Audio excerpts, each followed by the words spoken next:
Pessoal, boa noite então. Vamos dar início aí a mais uma aula da nossa disciplina de prática civil, estágio supervisionado. Primeira aula nossa aí do segundo bimestre, tá? Nós vamos falar um pouquinho sobre a prova que vocês fizeram, né? Vamos fazer uma devolutiva da prova. Já antecipo para vocês que o professor ainda não terminou de corrigir.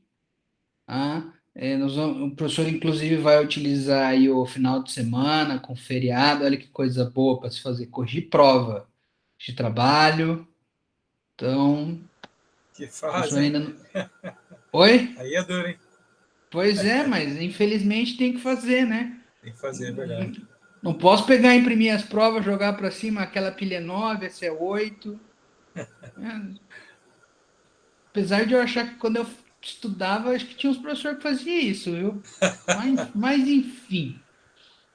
Bom, vocês acharam difícil a prova? O que vocês acharam da prova? Não, acho que não estava tão difícil, né? Mas a gente não sabe ter certeza se está certo, esse é o problema.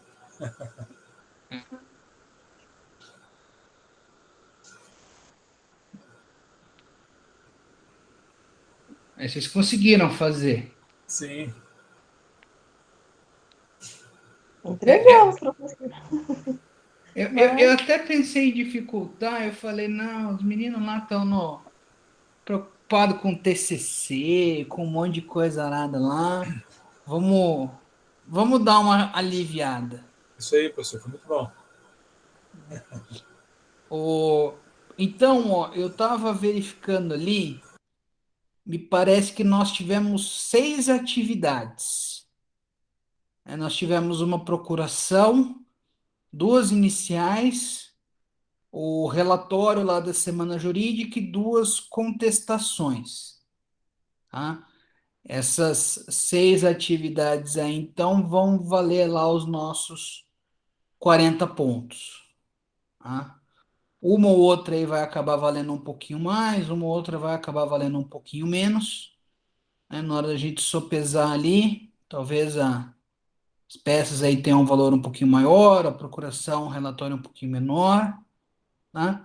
E a nossa prova, como a gente já tinha visto, ela vale 60 ou, né, as atividades vale 4 e a prova vale 6.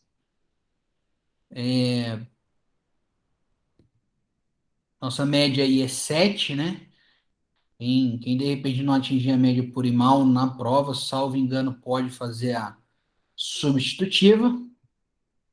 Mas eu acredito aqui que se todo mundo aí fez a prova, fez as atividades, não vai ter esse problema.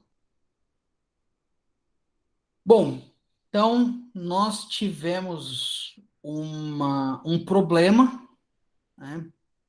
E nós tivemos que vocês, na verdade, tinham que fazer a petição inicial do determinado problema. Então, nós tínhamos que fazer um acidente de trânsito, na qual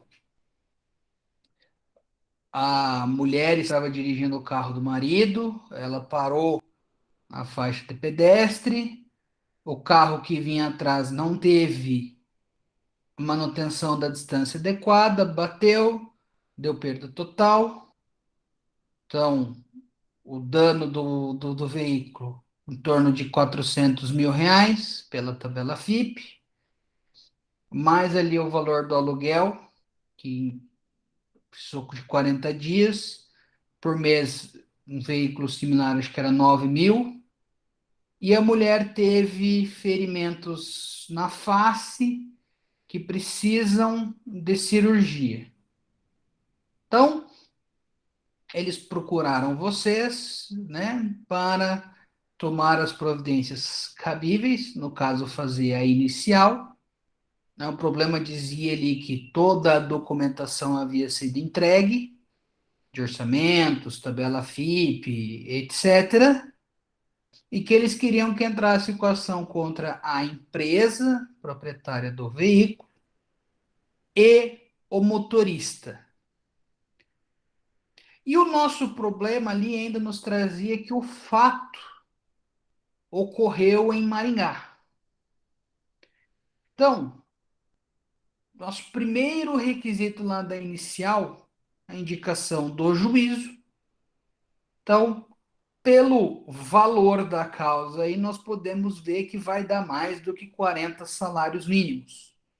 Então, já se descarta o juizado especial. Então, nós entraríamos no juízo comum. Então, lá, excelentíssimo juiz de direito da vara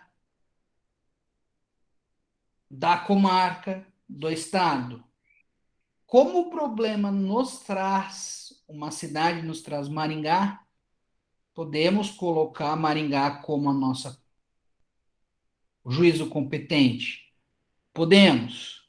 Tá? O artigo 53 do Código de Processo Civil, inciso 4 e inciso 5, nos trazem que ações de indenização podem ser ajuizadas no local onde aconteceu o fato, e o inciso 5 ainda nos traz o domicílio do autor ou o lugar do fato, quando for acidente de trânsito.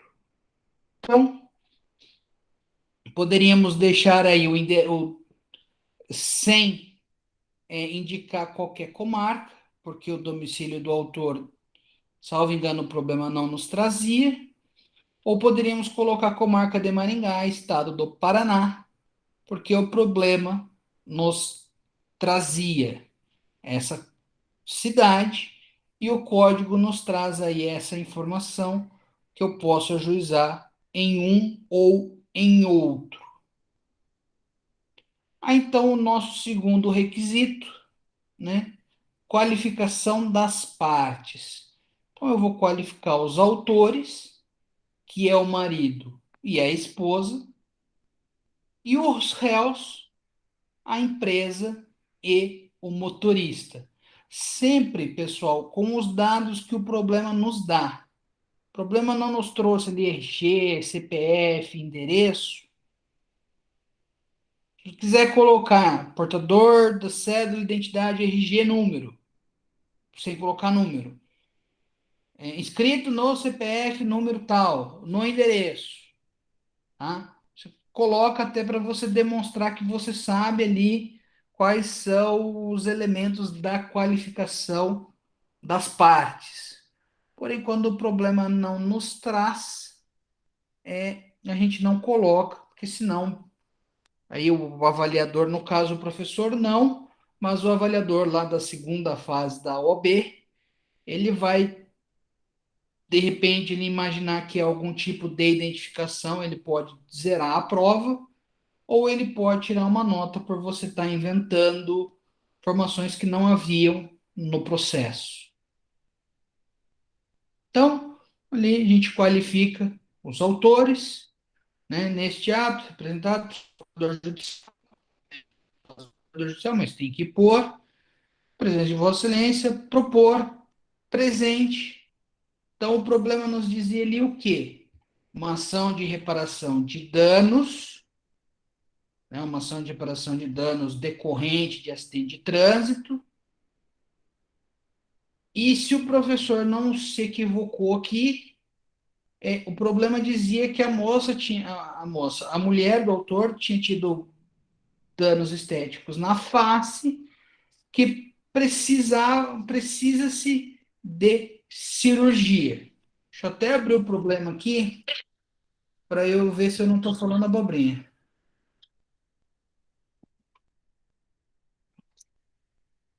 É isso mesmo, professor. Isso mesmo, né? É. Então, nós tínhamos dois pedidos aí: a reparação do dano material e a determinação do para que os réus arcassem com essa cirurgia, né? Então, aí de repente uma obrigação de fazer. Se o problema nos trouxesse ali, houve danos estéticos, a cirurgia foi realizada e mesmo assim ficou com cicatriz e tudo mais, aí nós teríamos um pedido de dano material e dano estético, tá? O dano estético ele ocorre após aí toda a restauração do que ocorreu no caso da face, acontecendo cicatrizes, e essas cicatrizes, vou colocar entre aspas, tornar essa pessoa mais feia, né? Alguma doutrina fala de enfeiamento, pode-se pedir o dano estético. Aí o dano estético vai depender da valoração, mais ou menos como um dano moral, tá? Inclusive dependendo de qual é a profissão da pessoa. Aí fala que ela é dona de casa, salvo engano, que ela é do lar. Mas você pega uma modelo com uma cicatriz, ela vai ter um dano estético muito maior, né, uma quantificação maior, porque querendo ou não, aquilo ali influencia inclusive no trabalho dessa modelo.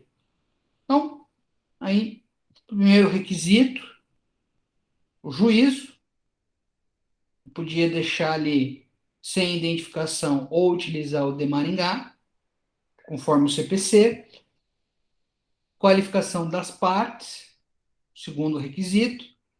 Terceiro, que apesar de não estar no código, a gente usa o nome da peça. Quarto requisito aí, a causa de pedir, que é dividida em dois: narrativa dos fatos e os fundamentos jurídicos. Os fatos é a gente fazer aí a redação do problema de uma forma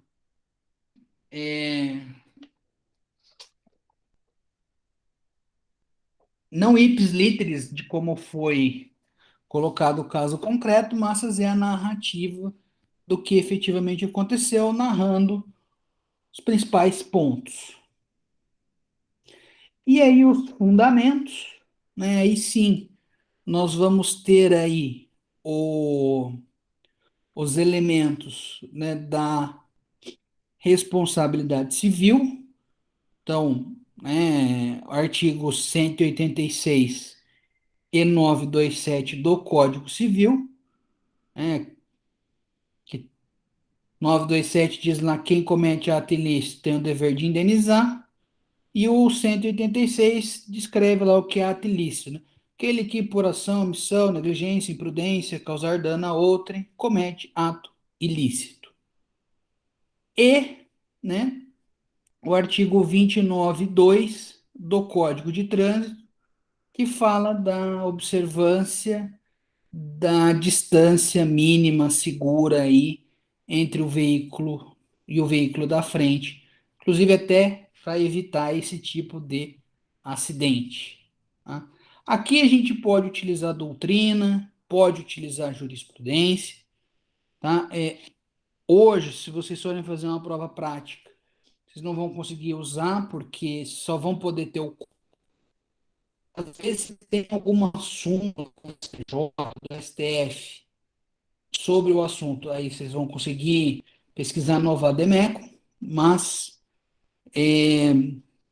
jurisprudência efetiva ou doutrina não. Quando eu fiz a prova, você podia levar o que você quisesse. Mas podia levar doutrina, podia levar vários livros. Tinha gente que ia com mala fazer a prova. Então, tinha essa questão. Aí, inclusive, eles até exigiam mais fundamentação e tudo mais.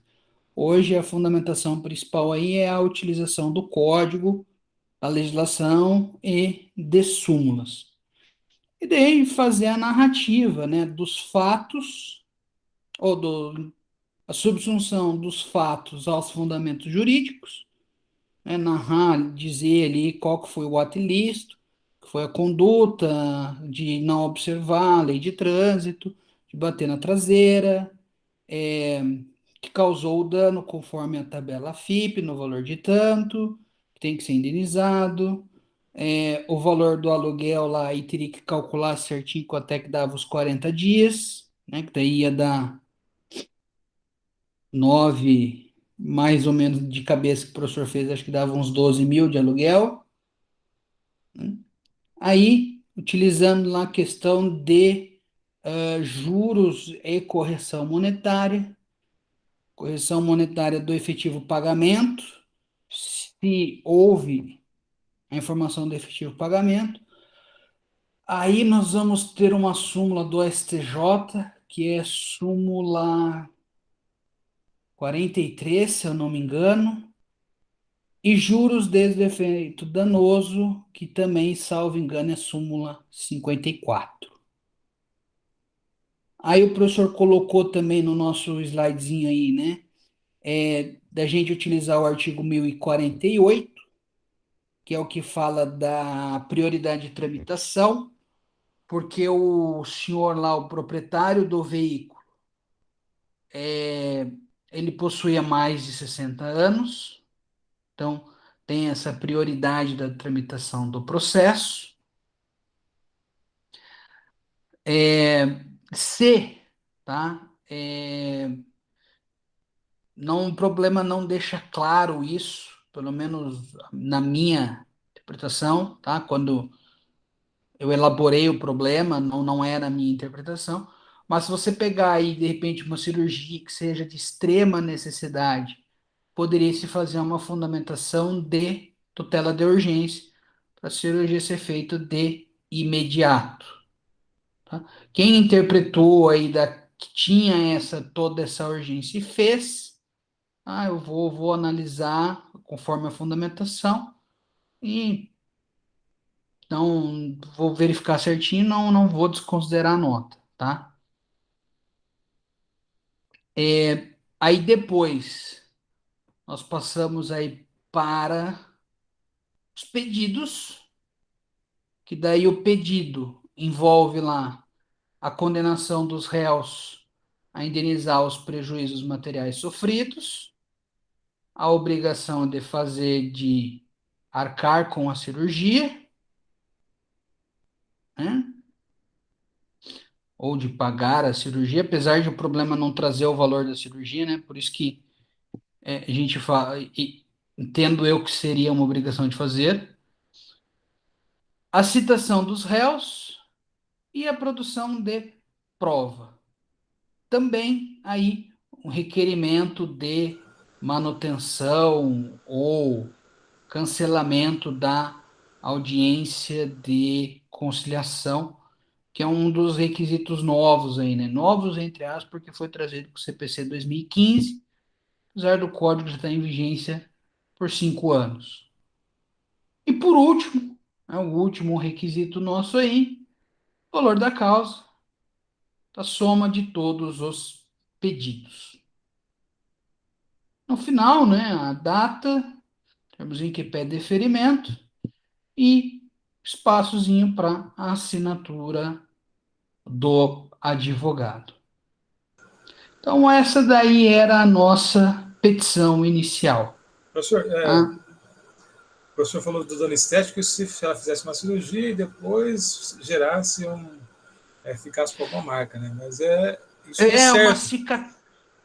Mas isso é certo. Né? Se ela machucou o rosto, ela vai fazer uma cirurgia, vai ficar com uma certa marca, uma certa cicatriz, né, talvez. Eu coloquei um tópico de dano estético, mas coloquei só para a obrigação de fazer cirurgia, de cobrir os gastos da cirurgia e tudo mais, mas eu coloquei o tópico como dano estético. Eu não tinha esse Também, entendimento. não tá errado. Ah, Não tá. tá errado, tá? Entendi. Mas agora eu entendi, Porque como o se. senhor falou, eu entendi. O dano estético seria só se ficasse com algum defeito, mas assim, de qualquer forma vai ficar alguma marca, né? De qualquer maneira vai ficar alguma marca, mesmo que. Não sei que você consiga um cirurgião aí, não sei se existe hoje, mas vamos supor que exista algum tipo de cirurgia aí que você consiga fazer o rosto ficar perfeito, tá? É, Aí talvez não teria um dano estético, mas eu concordo contigo, tá? Que como é rosto, é muito difícil você não ficar com uma marca, uma lembrança desse acidente.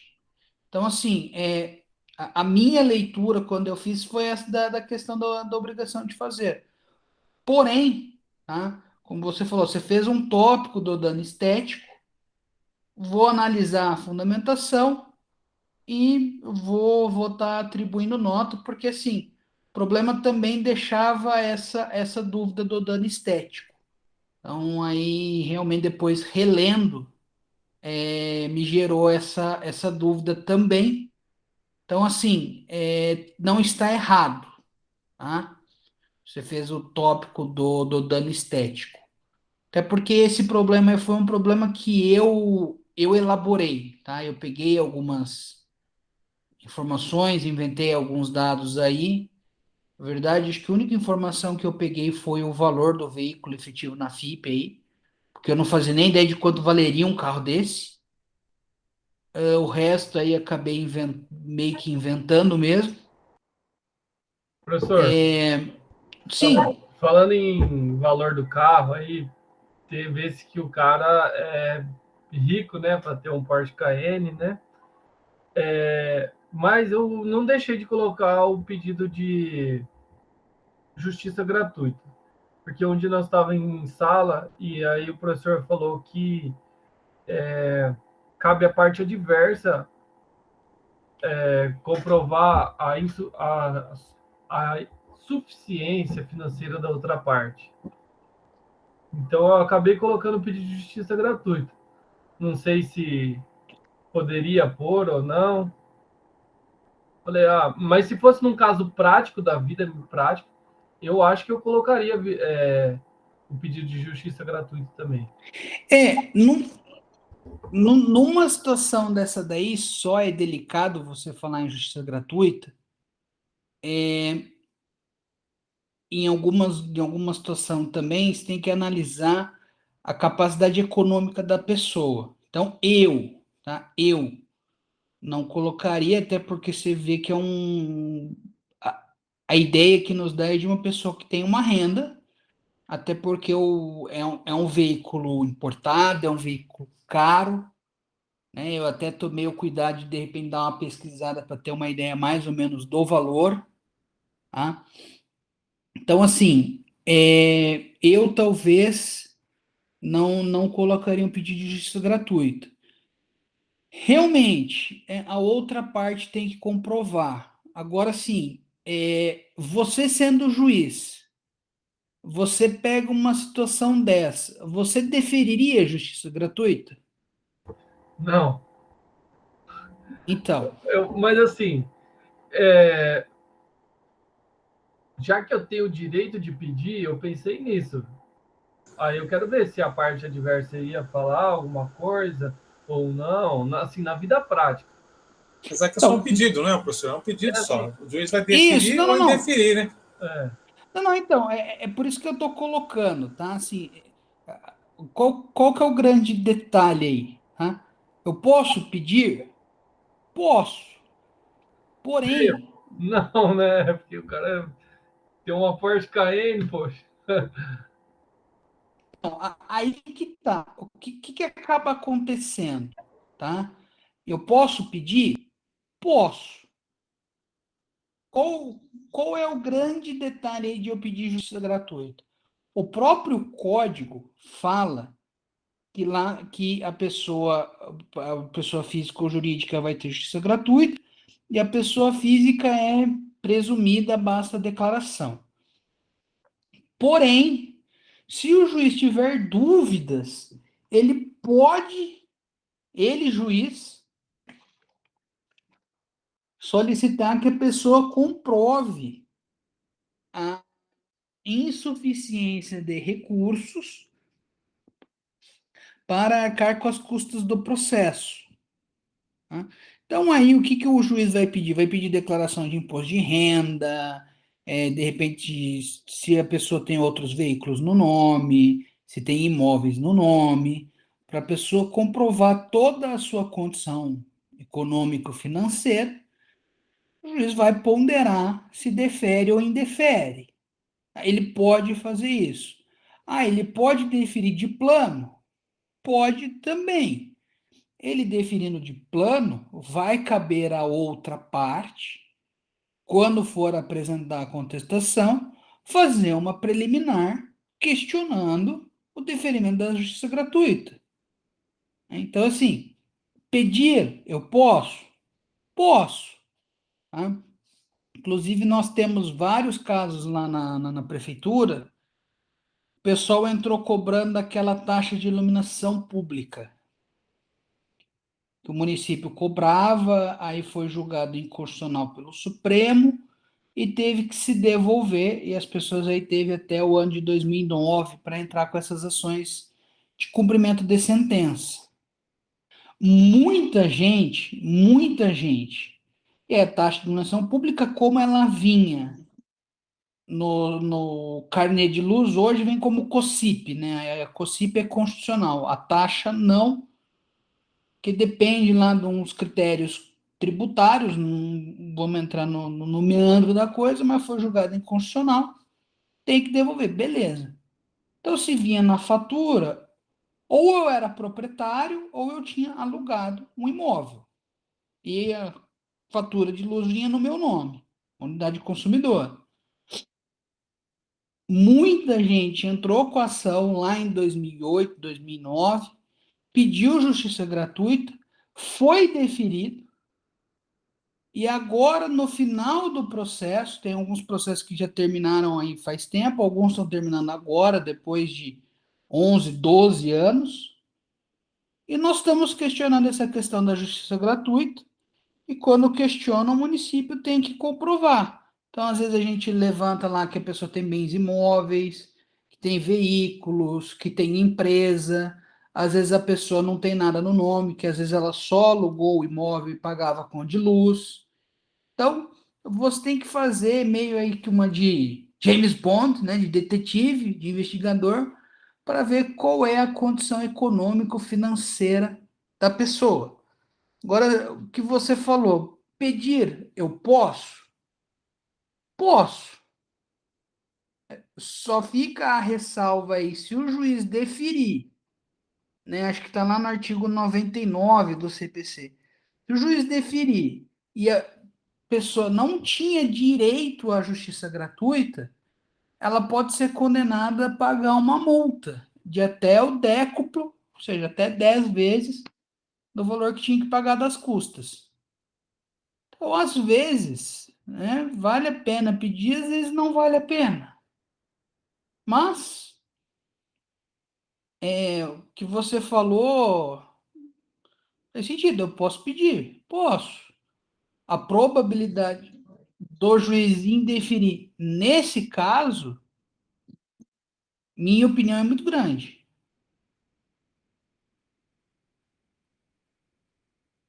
E se você entrasse no juizado, apesar de não, esse caso não poder, mas você entrasse no juizado aí não teria custas, né?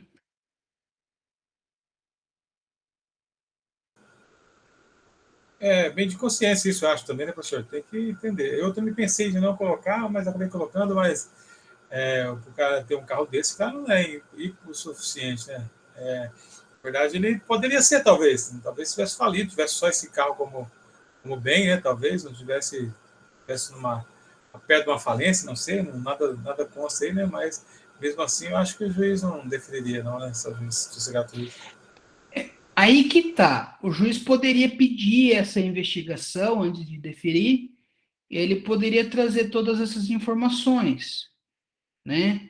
Que hoje ele não tem mais nada de patrimônio, só tem esse veículo. Esse veículo talvez aí esteja até refinanciado, qualquer coisa errada assim. Então, né? Tudo vai depender da situação concreta, tá? Aí, às vezes, numa situação dessa que até nós temos dúvida, às vezes vale a pena perguntar isso para a pessoa que você está atendendo. Tá? Qual é? Tá, mas quanto você ganha? Sei lá, ganho X. Às vezes a pessoa não quer falar o valor exato. Tá, não, mas aqui sim, só para a gente ter um parâmetro. Quantos salários mínimos você ganha? Ou, né? Você tem carro você tem. Para que você tenha uma ideia de qual a estratégia que você pode adotar, né? Querendo ou não, querendo, querendo ou não, o processo ele é um jogo de xadrez. Então você tem que saber como você vai mexer as suas peças.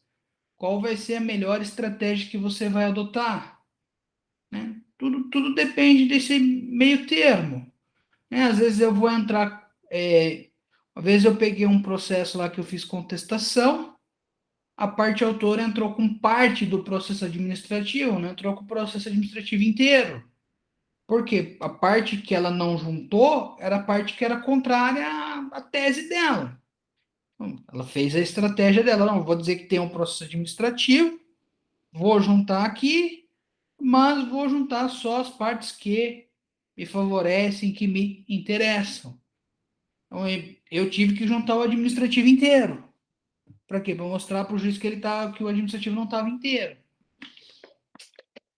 Se eu não junto, o juiz pode ser levado a erro, que aquele lá é o processo administrativo inteiro. Então, tem esses problemas. Aí também às vezes, a vantagem ou a desvantagem do processo ser físico ou ser eletrônico. Você pega um processo eletrônico, você exporta o processo inteiro e pronto. Processo físico já tem que digitalizar, às vezes você acaba digitalizando ele por partes mesmo. Eu já fiz isso também, Professor, inclusive. só uma perguntinha, assim, dentro desse contexto, né, eu sei que, mas assim, quanto seria umas custas? Então, é muito caro o cara ter que bancar essas custas processuais? Vamos por esse caso nosso aí, por exemplo, por valor da causa ou é por umas taxas já colocadas, já estipuladas dentro do processo? Aqui no estado do Paraná, você tem uma tabela de valor mínimo e valor máximo de custas. É uma tabela, ela vai mais ou menos de acordo com o valor da causa. Tipo assim, ó, o valor da causa inferior a tanto é o mínimo. Sei lá, vamos colocar aí, vou chutar, tá? Vou colocar aí uns R$ 400 e acima de um determinado valor da causa, você iria pagar uns R$ 2.000 de custas. Tá? Seria mais ou menos o que o nosso tribunal hoje usa. Entendi. Se você for pegar a Justiça Federal, o Tribunal Regional Federal nosso aqui da Quarta Região, ou o Tribunal de Justiça do Estado de São Paulo, que são dois que eu sei que fazem isso, eles colocam o valor das custas baseado em 1% do valor da causa. Então, se você for pegar essa causa nossa aí, que vai dar, vou arredondar mais ou menos aqui para facilitar a conta, 450 mil, daria uns R$ 4.500 de custas. Então, Meu Deus, é caro, hein? é caro, é caro. Aí ainda você vai colocar assim, vamos supor que essa ação seja procedente. Se a ação é procedente e eu paguei as custas, o réu vai ter que me reembolsar as custas e pagar sucumbência. Sucumbência aí 10% do valor da causa ou 10% do valor da condenação, vai depender do que o juiz vai colocar. Se essa ação é improcedente, além de ter pago o valor das coisas, eu tenho que pagar a sucumbência também. Não é Aí se fácil eu não, hein? tenho, aí se eu tenho justiça gratuita, aí eu não pago nada disso aí. Então vale a pena arriscar, né? Fazer a justiça gratuita. Vale Pois a pena é, pedir. mas pedir, eu lembro que eu tinha um professor da faculdade que ele brincava, ele falava que papel aceita tudo, né? Então você pode pedir, só tem que tomar cuidado com essas consequências, né?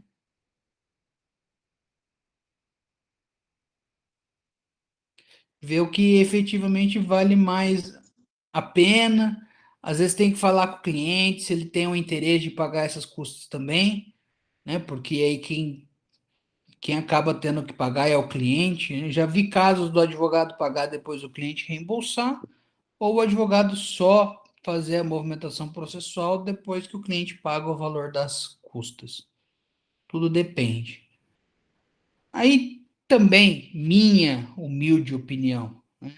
Só é pegar uma situação dessa aí, que a pessoa tem dinheiro efetivo para ter um carro desse, a pessoa não vai se preocupar em pagar R$ 2.000 de custos.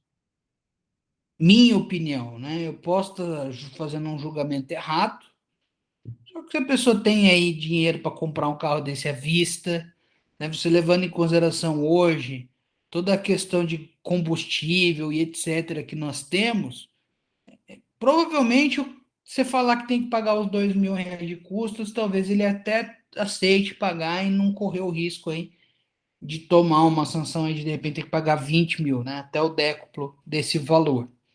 Então, tudo depende aí também do que o cliente está disposto a fazer ou não fazer. Como o advogado representa, então você acaba tendo que mover as peças, mas alguns movimentos, né, do xadrez, fazendo a analogia, você depende do que o cliente te autoriza ou não a fazer, né? Você está autorizado ou não a mover o bispo, o rei, a rainha, fazendo analogia com peças do jogo de xadrez, né? Se essa peça você fosse lá um teste da OAB, não era bom não pedir, então, né? Eu acharia mais prudente não pedir. Eu acharia mais prudente. Entendi. Obrigado, professor.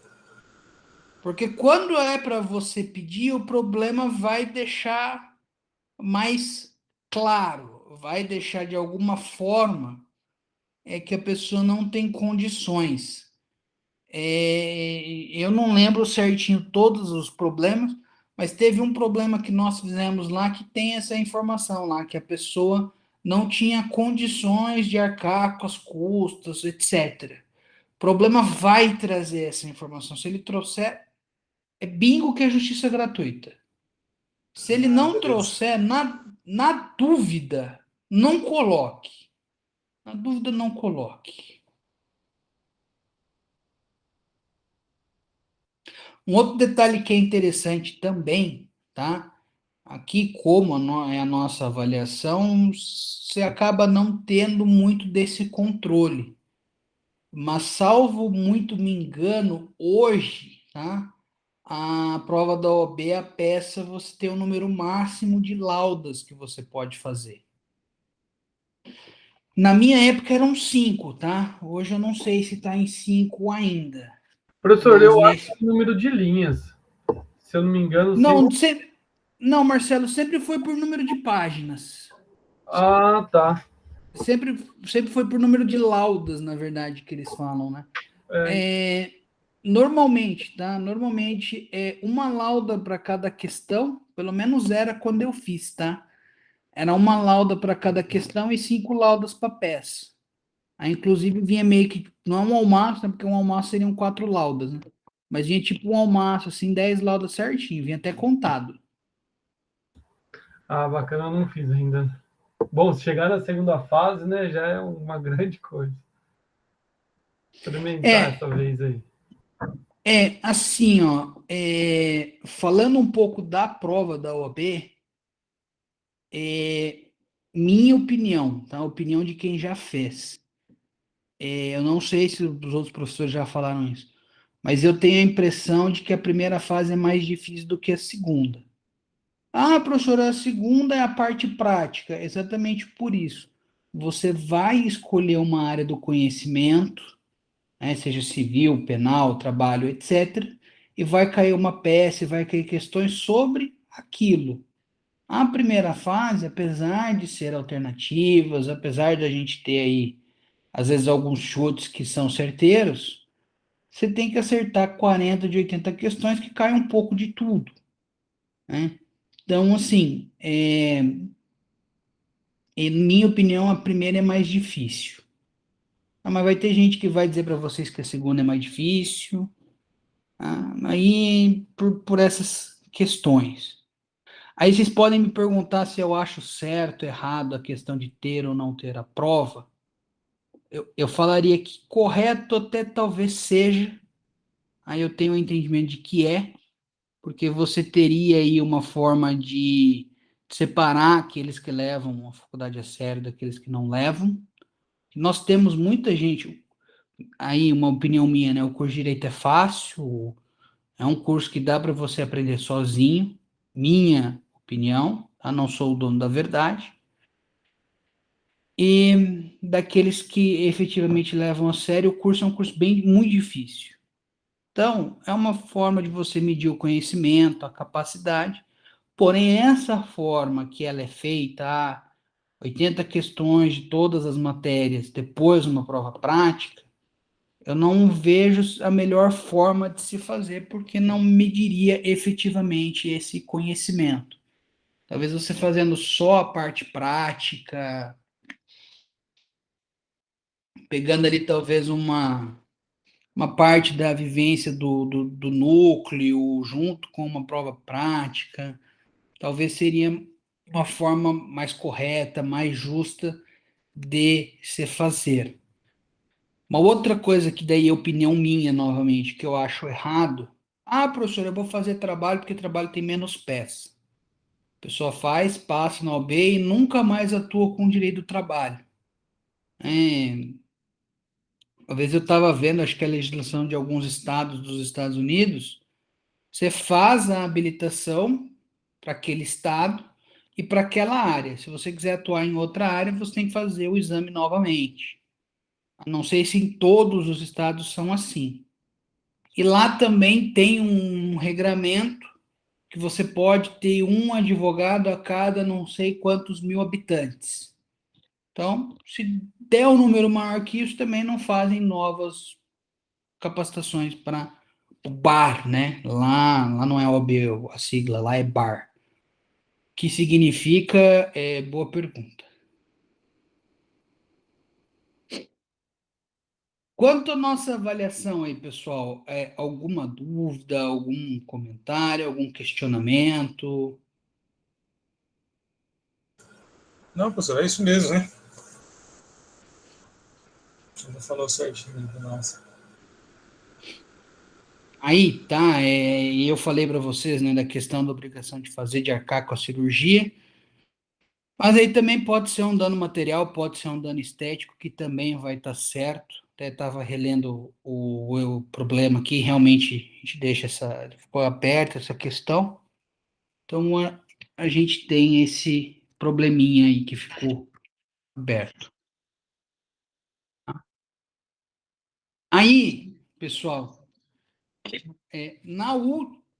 passando aí a nossa matéria nova, na nossa última aula, nós trabalhamos com sentença e com coisa julgada. Então, inclusive, trabalhei com vocês os elementos da sentença, nós fizemos última aula que nós tivemos conteúdo, né? Porque a última aula antes da prova foi a revisão, né? Então, nós tivemos ali uma distinção, né, de sentença e de decisão interlocutória. É só a gente relembrando aqui, a sentença é aquilo que põe fim à fase de conhecimento. Então, é quando eu tenho uma decisão que julga todo o mérito do processo. Uma decisão interlocutória, normalmente vai ser uma decisão que defere ou indefere algum pedido, tutela antecipada, por exemplo, ou pedido de concessão de justiça gratuita, toda decisão que tenha algum cunho decisório que não ponha fim ao processo. Professor, mas o senhor falou de capítulos de sentença ou de julgamento parcial.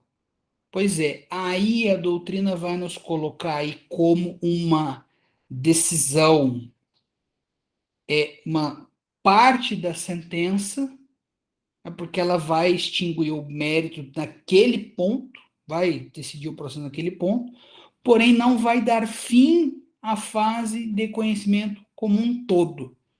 Então, aqui vai ser uma decisão sui generis, né, uma decisão diferente, apesar de ser uma sentença, ela vai ser tratada como uma decisão interlocutória. Professor, qual a diferença? Aí, o grande ponto, que daí vai ser parte do nosso estudo desse segundo bimestre, que são os recursos. Tá? Então, eu vou ter recursos diferentes. Como a gente já viu, já fui falando para vocês nas aulas, para a gente ter uma introdução, para ver mais a fundo nas próximas aulas. Então, nós vamos ter dois recursos principais aqui. Eu vou ter a apelação, que é o recurso que eu manejo contra a sentença, e eu vou ter o agravo de instrumento, que eu manejo contra decisões interlocutórias que estejam elencadas no artigo 1015 do Código de Processo Civil. Então, eu tenho um rol que a jurisprudência tem entendido que aquele rol é taxativo. Se não tiver naquele rol, não cabe agravo de instrumento. Professor, o que eu faço? Aí nós vamos ter uma previsão, salvo engano, no 1007, que fala da apelação. Tá? Se eu for prejudicado por uma decisão que não cabe agravo, eu posso e devo fazer uma preliminar de apelação para discutir aquela decisão. Então, aquela decisão, se ela não for passível de agravo, ela vai ser passível dessa preliminar na minha apelação e ela não vai sofrer o efeito da preclusão. O próprio código traz essa previsão. Tá?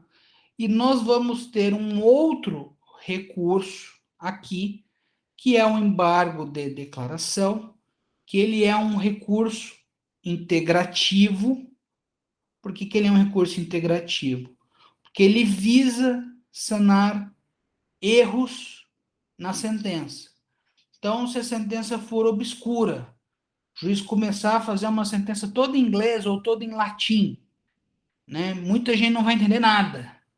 Então, eu posso, exemplos exagerados, mas para a gente ter ideia aqui do que seria obscuro, e então poderia fazer esse recurso integrativo para sanar essa obscuridade. Contradição, quando a fundamentação e o dispositivo forem contraditórios. Então, ele faz toda uma fundamentação lá para julgar procedente, e ele julga improcedente. Né? Então, ele teve aí um erro judicando, né? Então, ele teve aí um probleminha, que ele se contradiz, então cabe recurso de embargos de declaração. Ou quando a decisão for omissa. Então, quando ela é omissa, quando ela não analisa precedentes obrigatórios, né, súmula STJ, súmula STF, recursos repetitivos, repercussão geral, controle concentrado de...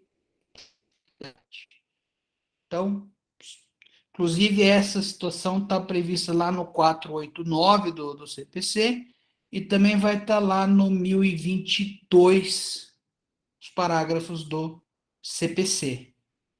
Então, tá?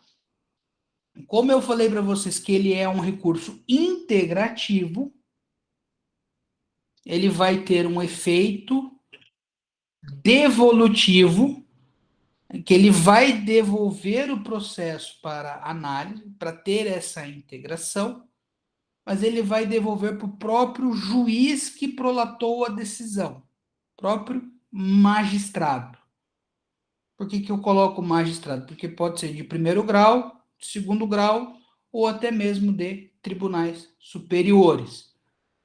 O próprio código fala que cabe embargos contra decisão, sentença ou acórdão.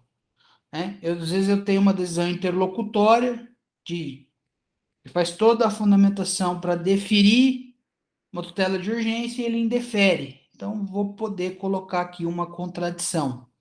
Tá? Então, vai ter essa situação da tutela, dessa questão de caber embargos de declaração. Embargos de declaração, na verdade, só não cabe contra despachos. Tá? Despacho é simplesmente uma movimentação processual. Intime-se as partes, cite o réu, intime-se as partes para indicar provas e justificar as provas, intime o autor para se manifestar quanto à contestação. Então, ele não vai ter cunho decisório. Ele vai ter o simples andamento normal do processo. Por isso que é chamado de despacho de mero expediente. Então, aqui nós não vamos ter recurso. Tá? Qual a vantagem do embargo de declaração, professor? Às vezes a decisão tem uma omissão. Como eu devolvo para o mesmo juiz, é um recurso que eu não pago custas, lei isenta de custas. Só que ele tem um prazo de 5 dias úteis para ser oposto. Recurso de agravo e recurso de apelação, eles possuem o efeito devolutivo, porém, eles devolvem o processo para a instância superior. Então, aqui nós vamos ter também o princípio do duplo grau de jurisdição. Então, nós vamos ter aqui custas, né, do recurso e nós vamos ter o prazo de 15 dias. Da mesma forma, se eu for fazer um recurso especial, um recurso extraordinário, STJ, STF, meu prazo também é de 15 dias e ele também vai ter esse efeito devolutivo para o órgão superior. Tá?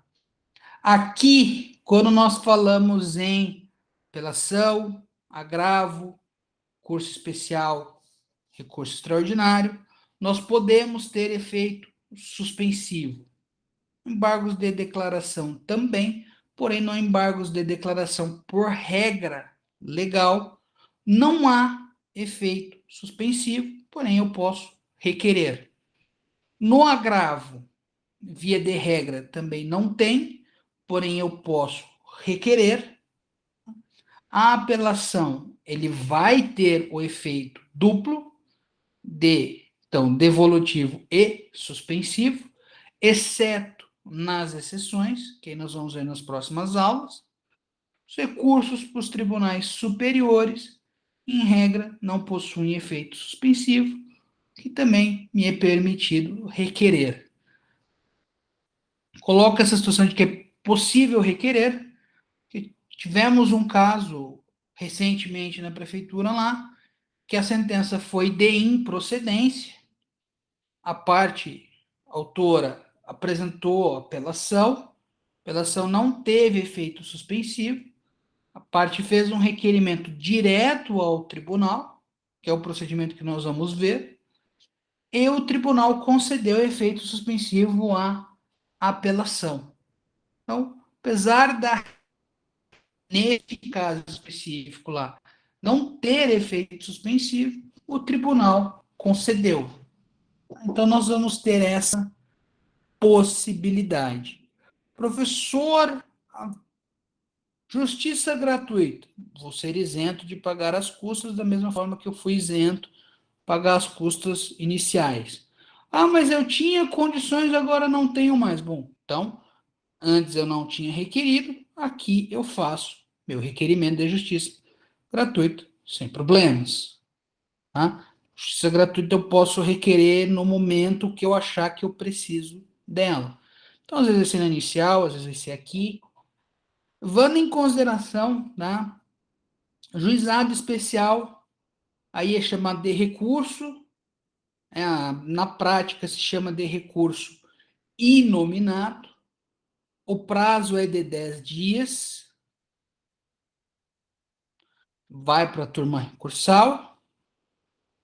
Via de regra, não tem efeito suspensivo. Tá? Lembrando que administração pública, Ministério Público possuem prazo em dobro. Então, 15 dias lá no rito comum viram 30. No juizado especial, não possui prazo diferenciado. Então, vai ser só os 10 dias. Juizado especial da Fazenda Pública e Federal, a gente tem a possibilidade do recurso de agravo, ou que alguns chamam de recurso de medida cautelar, quando houver lá o deferimento ou o indeferimento de tutela de urgência. Então, aí nós vamos ter um entendimento, salvo engano, enunciado do FONAGE, que vai permitir também a aplicação no juizado civil. Mas, por força da lei, no juizado civil não cabe esse recurso. Professor, não cabendo no recurso, o que eu faço? A gente pode lá, de repente, fazer um mandado de segurança. A lei do mandado de segurança autoriza, lá a lei 12.016, diz que uma das possibilidades de impetração de mandado de segurança é quando não tiver nenhum recurso cabível de ser interposto. No caso do rito comum lá da vara, não cabe agravo, mas como eu tenho a preliminar de apelação, eu corro o risco de fazer um mandado de segurança e o tribunal dizer que há a possibilidade de recurso porque há a possibilidade de ser preliminar de apelação.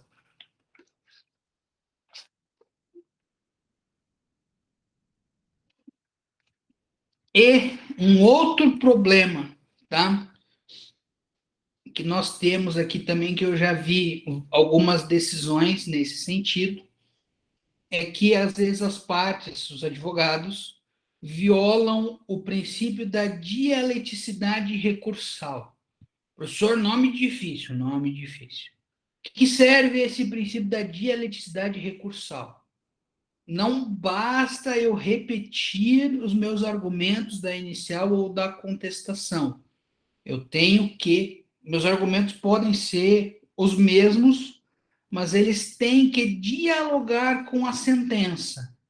Então, eu tenho que posso até utilizar os meus argumentos de forma diferente de ser escrita, porém, eu tenho que dialogar com a sentença. Então, a sentença julgou improcedente, porém não merece prosperar, porque houve sim o dano, as provas do processo mostram que houve o dano, a pessoa bateu na traseira, quem bate na traseira está errado, conforme jurisprudência. Estou dando exemplo aqui no caso da jurisprudência, né? Eu não sei se é assim ou não, mas estou dando um exemplo. Vamos considerar que fosse.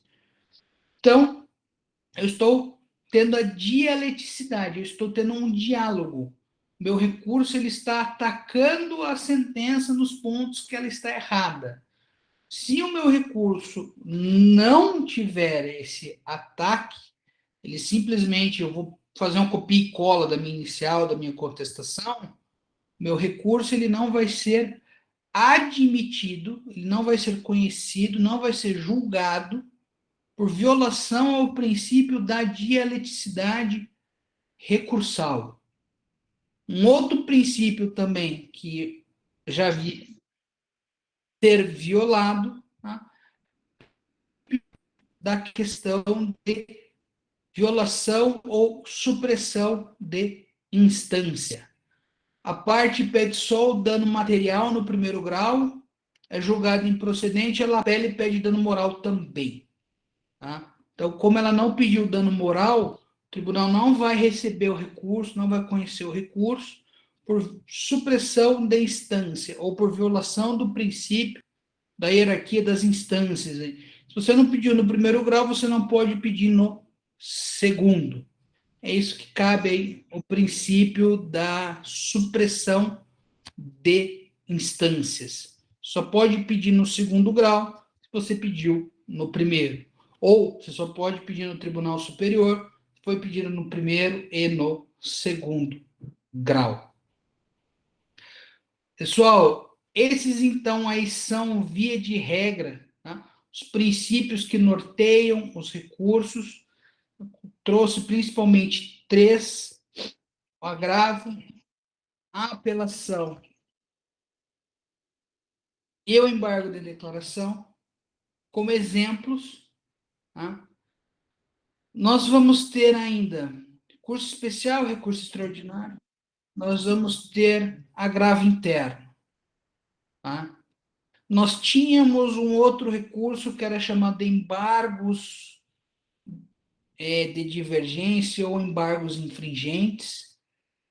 Quando a decisão era não unânime, você podia utilizar esse recurso. Hoje, quando a decisão é não unânime no tribunal, suspende-se o julgamento e vai se fazer um julgamento extensivo chamando mais 2 desembargadores ou ministros.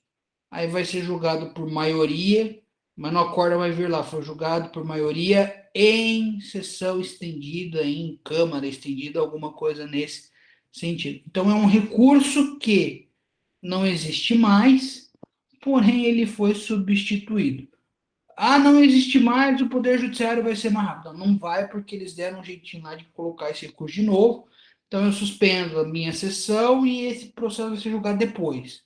Então, vai continuar aí sendo moroso. A grande justificativa aqui para não acontecer esse recurso, que era também para não acontecer o embargo de divergência, era normalmente os caras julgar unânime, provido ou improvido, o recurso.